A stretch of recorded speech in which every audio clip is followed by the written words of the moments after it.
Hello दोस्तों, स्वागत है आपका हमारे इस बिहार सामान्य ज्ञान की सीरीज में। देखिए, ये इस सीरीज का तीसरा वीडियो है। अगर आपने दो और वीडियो नहीं देखे हैं तो प्लीज़ आप उन्हें जाके देख लीजिए। तो चलिए शुरू करते हैं इस वीडियो को। हमारा पहला प्रश्न है, महावीर का जन्म बिहार के किस जिले में हुआ था?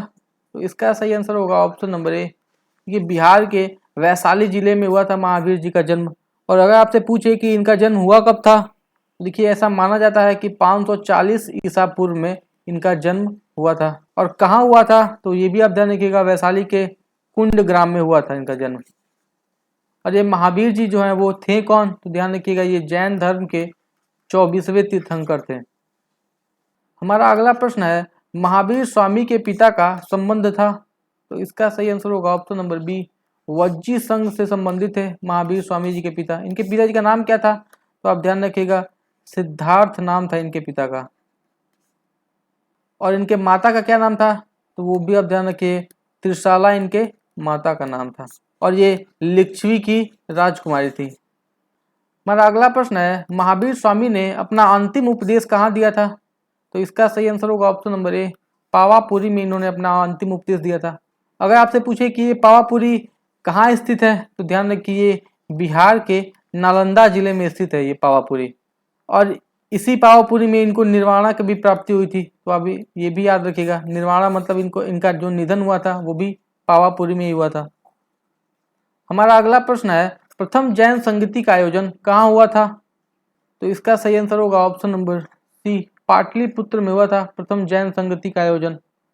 और अगर आपसे पूछे कि जो जैन धर्म की प्रथम संगति थी वो किसके शासनकाल में हुई, तो वो भी आप ध्यान रखिएगा, चंद्रगुप्त मौर्य के शासनकाल में ये प्रथम जैन संगति हुई थी। और किसकी अध्यक्षता में, तो वो भी आप याद रखिएगा, स्थूल भद्र की अध्यक्षता में हुई थी। हमारा अगला प्रश्न है, प्रथम जैन संगति के आयोजन में जैन धर्म कितने भागों में बट गया था? तो देखिए, जो जैन धर्म था वो आगे चल के दो भागों में बट गया था। वो कौन कौन थे दो भाग, देखिए, एक था श्वेतांबर और दूसरा था दिगंबर। तो आप इसे ध्यान रखिएगा। तो इसका सही आंसर होगा ऑप्शन नंबर ए, दो भागों में बट गया। और अगर आपसे पूछे कि कौन से जैन संगति में ये दो भागों में बटा था, तो आप इसे भी ध्यान रखिएगा, प्रथम जैन संगति में ये दो भागों में बट गया था। अगला प्रश्न है, मृतुल अहवाल किसकी रचना है? तो ध्यान रखिएगा, ये जो मृतुल अहवाल है वो मुल्ला बहानी जी की रचना है। और ये थे कौन, तो ध्यान रखिएगा, ये ईरान के यात्री थे। अगला प्रश्न है, बिहार में स्थित महाजनपदों के बारे में निम्न में से किससे जानकारी मिलती है? तो देखिए, इसका सही आंसर है ऑप्शन नंबर सी, अंगुत्तर निकाय से महाजनपदों के बारे में इसकी जानकारी मिलती है। और कितने जनपद थे, तो ध्यान रखिएगा, 16 जनपद थे। और इन्हीं की जानकारी मिलती है अंगुत्तर निकाय से। और अगर आपसे पूछे कि विनय पिटक से किसकी जानकारी मिलती है, तो ध्यान रखिएगा, वो मौर्योत्तर बिहार की जानकारी मिलती है विनय पिटक से। अगला प्रश्न है, बिहार में प्राप्त पहला द्विभाषी अभिलेख किस मध्यकालीन शासक से संबंधित है? तो इसका सही आंसर होगा option number A, Sher Shah से संबंधित है पहला द्विभाषी अभिलेख जो बिहार में प्राप्त हुआ था। और अगर आपसे पूछ ले कि पहला मुगल शासक कौन था जिसके अभिलेख बिहार में मिले हैं, तो ध्यान रखिएगा, वो था अकबर। अकबर ऐसा पहला मुगल शासक था जिसके अभिलेख बिहार में मिले थे। तो आप यह ध्यान रखिएगा और इन दोनों प्रश्नों में आप कंफ्यूज भी मत होइएगा। अगला प्रश्न है, कौटिल्य के अर्थशास्त्र में किस पहलू पर प्रकाश डाला गया है? तो इसका सही आंसर होगा ऑप्शन नंबर बी, राजनीतिक नीतियों पर प्रकाश डाला गया है कौटिल्य के अर्थशास्त्र में। अगला प्रश्न है, अप्सर से प्राप्त एक मंदिर का भग्नावशेष प्राप्त हुआ है, इसके दीवारों पर किसके कथा दृश्य अंकित है? तो इसका सही आंसर होगा ऑप्शन नंबर बी, रामायण के कथा अंकित है इसकी दीवारों पे। और ये अप्सर कहाँ स्थित है, तो ध्यान रखिएगा, ये बिहार के गया जिले में स्थित है ये अप्सर। अगला प्रश्न है, बिहार में उपनिषद काल में ब्राह्मण धर्म तथा ज्ञान का महान केंद्र निम्न में से कौन सा था?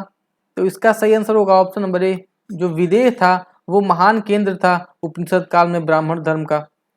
और ये जो विदेह है वो उत्तर वैदिक काल का एक महत्वपूर्ण राज्य था। आप इसे भी ध्यान रखिएगा।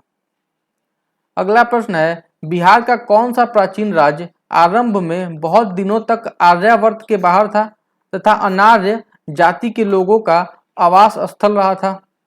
तो इसका सही आंसर होगा ऑप्शन नंबर बी, जो मगध था वो अनार्य जाति के लोगों का आवास स्थल था। अब ध्यान रखिएगा। अगला प्रश्न है, बिहार के भौगोलिक क्षेत्र की चर्चा किस साहित्यिक रचना में मिलती है? तो इसका सही आंसर होगा option number A, Shatapatha Brahmana में बिहार के भौगोलिक क्षेत्र की चर्चा मिलती है। अगला प्रश्न है, बिहार के किन क्षेत्रों में अंग महाजनपद स्थित था? तो ये जो अंग महाजनपद था वो बिहार के भागलपुर एवं मुंगेर जिले में स्थित था। और ध्यान रखिएगा, ये जो अंग महाजनपद है उसकी राजधानी कहाँ थी? तो वो थी चंपा। अगला प्रश्न है, मगध तथा अंग महाजनपद को कौन सी नदी पृथक करती थी? तो देखिए इसका सही आंसर होगा ऑप्शन नंबर सी, जो चंपा नदी थी वो मगध तथा अंग महाजनपद को पृथक करती थी। अगला प्रश्न है, बिहार में स्थित कौन सा महाजनपद 8 राज्यों का एक संघ था? तो इसका सही आंसर होगा ऑप्शन नंबर ए, वज्जी महाजनपद 8 राज्यों का एक संघ था। आप ध्यान रखिएगा। और अगर आपसे पूछे कि ये जो वज्जी महासंघ है इसकी राजधानी कहाँ थी? तो वो थी वैशाली। आप इसे भी याद रखिएगा। अगला प्रश्न है, बिहार के भागों में स्थित कौन सा महाजनपद में गणतंत्र था? तो इसका सही आंसर होगा ऑप्शन नंबर ए, जो वज्जी महाजनपद था वहीं पे गणतंत्र स्थापित था। अगला प्रश्न है, मौर्यकालीन स्थापत्य कला के साक्ष्य निम्न में से कहाँ प्राप्त हुए हैं? तो इसका सही आंसर होगा ऑप्शन नंबर डी, उपयुक्त सभी जगह प्राप्त हुए हैं। पाटलिपुत्र में भी, राजगृह में भी और बराबर में भी प्राप्त हुए हैं मौर्यकालीन स्थापत्य कला के साक्ष्य। अगला प्रश्न है, बिहार आने वाले महत्वपूर्ण चीनी यात्री कौन थे? तो इसका भी सही आंसर उपयुक्त सभी होगा। देखिए, फाहियान, इत्सिंग, युआन च्वांग, ये नाम थोड़े से अजीब से हैं लेकिन आप ध्यान रखिएगा इन्हें। ये तीनों जो थे वो बिहार आने वाले महत्वपूर्ण चीनी यात्री थे। अगला प्रश्न है, मुगल काल में बिहार आने वाला प्रथम विदेशी यात्री कौन था? तो इसका सही आंसर होगा ऑप्शन नंबर सी, जो मुल्ला तकिया था वो मुगल काल में बिहार आने वाला प्रथम विदेशी यात्री था। अगला प्रश्न है, बहारिस्तान गैबी किसकी रचना है? तो इसका सही आंसर होगा option number A, Mirza Nathan की रचना है बहारिस्तान गैबी। आप ध्यान रखिएगा। अगला प्रश्न है, बिहार से प्राप्त मौर्यकालीन अभिलेखों की लिपि क्या थी? तो देखिए आप यहाँ दो बातें याद रखिएगा। पहला तो ये कि अगर आपसे पूछे लिपि क्या थी तो वो थी ब्राह्मी लिपि। और अगर आपसे पूछे दूसरा कि इनकी भाषा क्या थी तो वो आप ध्यान रखिएगा, उनकी भाषा थी प्राकृत भाषा। आप इन दोनों में कंफ्यूज मत होइएगा। लिपि ब्राह्मी लिपि और भाषा क्या थी? वो थी प्राकृत भाषा। अगला प्रश्न है, बौद्ध धर्म के संस्थापक गौतम बुद्ध ने गृह त्याग के उपरांत सर्वप्रथम कहाँ गए थे? तो इसका सही आंसर होगा ऑप्शन नंबर बी। देखिए, सर्वप्रथम वो गृह त्याग के बाद वैशाली के समीप अलार कलार के आश्रम गए थे। और ये आश्रम में था कौन? तो ध्यान रखिएगा, इनके गुरु थे जहाँ ये ज्ञान प्राप्ति के लिए गए थे। अगला प्रश्न है, गौतम बुद्ध को ज्ञान कहाँ प्राप्त हुआ था? तो इसका सही आंसर होगा ऑप्शन नंबर ए। देखिए, बोध बिहार के बोध गया में इनको ज्ञान प्राप्त हुआ था। अगर आपसे पूछे कहाँ, किसके नीचे, तो बोधि वृक्ष के नीचे इनको ज्ञान प्राप्त हुआ था। और किस नदी के किनारे?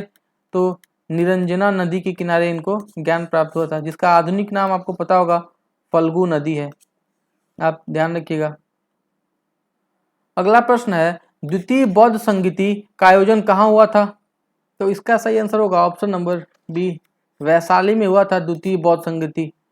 और पहला बौद्ध संगीति पूछे कहाँ हुआ था तो ध्यान रखिएगा, पहला हुआ था राजगृह में, और दूसरा वैशाली में, और तीसरा पाटलिपुत्र में। आप तीनों को याद रखिएगा। अगला प्रश्न है, किस बौद्ध संगीति के आयोजन में बौद्ध धर्म दो भागों में बट गया? तो इसका सही आंसर होगा ऑप्शन नंबर बी, दूसरे बौद्ध संगीति में ये दो भागों में बट गया था। और ये किसके शासनकाल में हुआ था?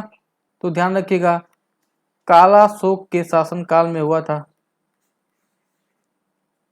और ये दो भाग कौन कौन से थे? तो एक था अस्थावीर और दूसरा था महासंघिक। तो आप इनको याद रखिएगा। अगला प्रश्न है, महाबोधि मंदिर कहाँ स्थित है? तो इसका सही आंसर होगा ऑप्शन नंबर ए, बोध गया में स्थित है। और ये बोध गया कहाँ है? तो ध्यान रखिएगा, बिहार में है बोध गया। और ये बोध गया में ही गौतम बुद्ध को ज्ञान की प्राप्ति हुई थी। अब ध्यान रखिएगा। हमारा अगला और अंतिम प्रश्न है, महात्मा बुद्ध ने पाटलिपुत्र के विनाश के कारणों की भविष्यवाणी की थी, उसमें क्या क्या सम्मिलित है? तो देखिए, बाढ़ भी सम्मिलित थी, अग्नि भी सम्मिलित थी और आंतरिक कला भी सम्मिलित थी, जिसकी भविष्यवाणी महात्मा बुद्ध ने की थी। तो इसका सही आंसर क्या होगा? ऑप्शन नंबर डी, उपयुक्त सभी। तो दोस्तों, ये हमारी इस वीडियो का एंड है। अगर आपको ये वीडियो अच्छा लगा तो प्लीज़ वीडियो को लाइक करिएगा और चैनल को सब्सक्राइब करिएगा। हम फिर नेक्स्ट वीडियो में मिलेंगे, तब तक के लिए जय हिंद।